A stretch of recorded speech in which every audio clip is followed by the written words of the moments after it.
ಆಂಧ್ರ ಪ್ರದೇಶದಲ್ಲಿ ಮಳೆ ತಂದ ಅವಾಂತರಗಳು ಒಂದೆರಡಲ್ಲ. ಪ್ರವಾಹದ ಭೀಕರತೆ ಕೊಂಚ ತಗ್ಗಿದ್ರೂ ಜನರ ಬವಣೆಗಳಿಗೆ ಮುಕ್ತಿ ಸಿಕ್ಕಿಲ್ಲ. ಎಲ್ಲೆಂದರಲ್ಲಿ ವಾಹನಗಳು ಪತ್ತೆಯಾಗ್ತಾ ಇದ್ರೆ, ಜನ ಜಲ ಪ್ರಳಯಕ್ಕೆ ಕಣ್ಣೀರಿಡ್ತಾ ಇದ್ದಾರೆ. ಬನ್ನಿ ಇದಕ್ಕೆ ಸಂಬಂಧಪಟ್ಟ ಕಂಪ್ಲೀಟ್ ರಿಪೋರ್ಟ್ ನೋಡ್ಕೊಂಬೋಣ.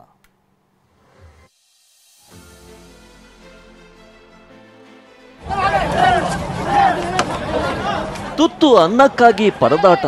1 ಲೀಟರ್ ಹಾಲು ಸಿಕ್ಕರೆ ಅಷ್ಟಕ್ಕೆ ನಿಟ್ಟುಸಿರು. ಹೌದು, ಆಂಧ್ರ ಪ್ರದೇಶದಲ್ಲಿ ಸುರಿದ ಮಳೆ ಜನರ ಬದುಕನ್ನ ಬೀದಿಗೆ ತಂದು ನಿಲ್ಲಿಸಿದೆ. ಮನೆಗಳೆಲ್ಲ ಮುಳುಗಿ ಹೋಗಿ ಅನ್ನ ನೀರಿಗಾಗಿ ಇಲ್ಲಿನ ಜನ ಕಣ್ಣೀರಿಡುವ ಪರಿಸ್ಥಿತಿ ನಿರ್ಮಾಣವಾಗಿದೆ.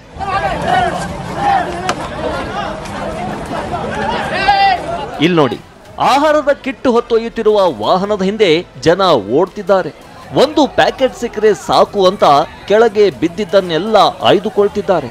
ಎಂಥವರ ಮನಸ್ಸಿನಲ್ಲೂ ಒಮ್ಮೆ ಮರುಕ ಹುಟ್ಟಿಸುವ ಈ ದೃಶ್ಯ ವಿಜಯವಾಡ ನಗರದ್ದು. ಸಿಂಗ್ ನಗರದ ಜನ ಆಹಾರಕ್ಕೆ ಪರಿತಪಿಸುವ ದೃಶ್ಯ ಮನಕಲಕುವಂತಿದೆ.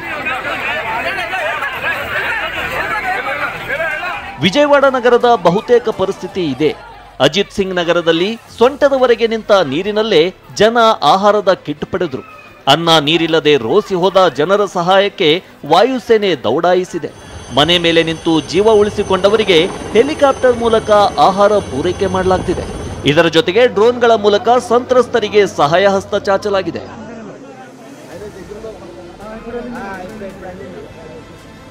ಇನ್ನು ಪೆಡಲಂಕ ಕೃಷ್ಣಾ ನದಿಯಲ್ಲಿ 62 ಜನ ಸಿಲುಕಿ ಒದ್ದಾಡ್ತಿದ್ರು. ಸ್ಥಳದಲ್ಲಿ ಬೀಡು ಬಿಟ್ಟ ಎನ್ಡಿಆರ್ಎಫ್ ತಂಡ ರಕ್ಷಣಾ ಕಾರ್ಯಾಚರಣೆ ನಡೆಸಿದೆ. 2 ಬೋಟ್ಗಳ ಮೂಲಕ ಸಂತ್ರಸ್ತರನ್ನ ರಕ್ಷಿಸಲಾಗಿದೆ. ಇಬ್ರಾಹಿಂ ಪಟ್ಟಣದಲ್ಲಿರುವ ಪುನರ್ವಸತಿ ಕೇಂದ್ರಕ್ಕೆ ಶಿಫ್ಟ್ ಮಾಡಲಾಗಿದೆ. ಇದೇ ಹೊತ್ತಲ್ಲಿ ತೆಲಂಗಾಣದ ಪ್ರಕಾಶ್ ನಗರದಲ್ಲಿ ಜೆಸಿಬಿ ಚಾಲಕರೊಬ್ಬರು ಮಹತ್ ಕಾರ್ಯ ಮಾಡಿದ್ದಾರೆ. ವಿಷಯ ಏನಂದ್ರೆ, ಸೇತುವೆಯಲ್ಲಿ 9 ಮಂದಿ ಸಿಲುಕಿದ್ರು. ವಿಡಿಯೋ ಮಾಡಿ ತಮ್ಮ ರಕ್ಷಣೆಗೆ ಮೊರೆ ಇಟ್ಟಿದ್ರು. ಸರ್ಕಾರ ಹೆಲಿಕಾಪ್ಟರ್ ಕಳಿಸಿದ್ರೂ ರಕ್ಷಣೆ ಮಾಡಲಾಗಿರಲಿಲ್ಲ.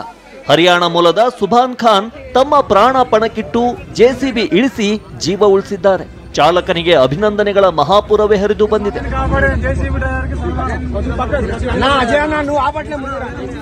Bureau report, TV9.